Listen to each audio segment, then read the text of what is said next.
আচ্ছা, তোমাদের সেই দিনগুলোর কথা মনে পড়ে যখন আমরা ১০-১২ জন বন্ধু মিলে একসাথে হয়ে গেম প্লে করতাম? কতই না ভালো ছিল সেই দিনগুলো, তাই না? কোথায় হারিয়ে গেল সেই দিনগুলো? যে দিনগুলো এত আহ্লাদ, উচ্ছ্বাস, হইচই। দিনগুলোকে হাজার চেষ্টা করেও ভুলতে পারি না। সময় তো সময়ের মতোই ছুটছে, কিন্তু ইমোশন গুলো এখনো মনের মধ্যে গেঁথে আছে। আমার তো এখনো মনে আছে, একটা ডিজিটাল গিফট পাওয়ার জন্য সারাদিন জ্ঞান গেমিং এর লাইভ স্ট্রিমে যেয়ে পড়ে থাকতাম। জানি না সেই দিনগুলো ফিরে আসবে কিনা, তবে হ্যাঁ, I miss you old Free fire.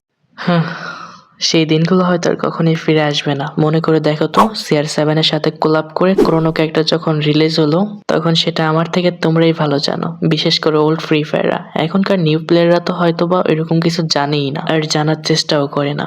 আসো তোমাদের কিছু ভিডিও ক্লিপ দেখাই। এগুলো ভিডিও ক্লিপ দেখলে বুঝতে পারবা আসলে ওল্ড ফ্রি ফায়ার কেমন ছিল।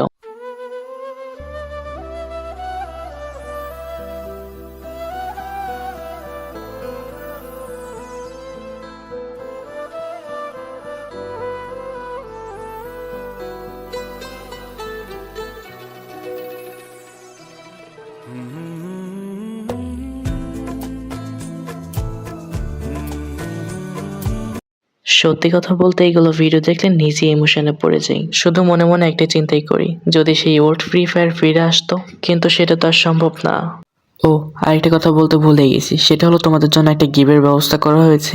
এই ভিডিওতে যদি 1000 ভিউ কমপ্লিট হয়, তাহলে তোমাদের জন্য একটা গিভের ব্যবস্থা করা হয়েছে। যদি 1000 ভিউ এগেন না হয়, তাহলে তোমরা যে কজনের ভিডিও দেখো না কেন কমেন্ট করবা। কমেন্টের মধ্যে থেকে যে উইনার হবা, তাকে আমি একটা উইকলি এবং মান্থলি গিভওয়ে করে দিব। আর হ্যাঁ, তোমরা যারা টপ আপ করতে চাও এবং টপ আপ করো, তারা আমার সাথে যোগাযোগ করতে পারো। আমার কাছে কম টাকায় বেশি ডায়মন্ড পাবা। তো তোমাদেরকে আমি আরেকটা কথা বলি, সেটা হলো তোমরা যদি এইভাবে ভিডিও কমেন্টে উইনার না হতে পারো, তাহলে তোমরা আমার সাথে হোয়াটসঅ্যাপে যোগাযোগ করবে। আমি তোমাদেরকে কয়েকটা কোশ্চেন করব, কোশ্চেনের অ্যান্সার গুলো দিয়ে তুমিও জিতে নিতে পারো উইকলি এবং মান্থলি। তো আজকের ভিডিও এই পর্যন্ত ছিল। তো যাদের ভিডিওটা ভালো লেগেছে, তারা অবশ্যই চ্যানেলটি সাবস্ক্রাইব করে পাশেই থাকবেন।